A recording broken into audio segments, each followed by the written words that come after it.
Welcome my Catalyst Education Zone. Now, I want to read the book is Raining Day.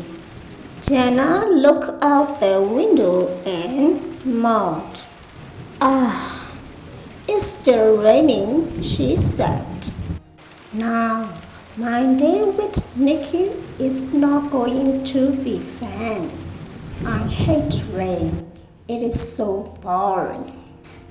Jenna's cousin Nikki was coming over for the day. They had planned to play at the park. They had planned a picnic too. Rain drums harder on the roof and is noisy. Jenna shouted and came into the living room. Did I hear you describe the rain so boring and noisy? She asked.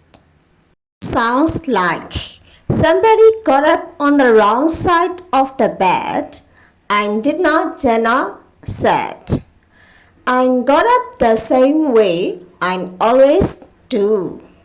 You know what I mean, cramping pants, Gran said. She looked amused. The rain is good for the earth.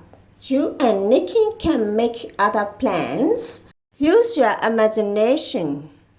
How does Jenna feel about the rain? Thanks for listening.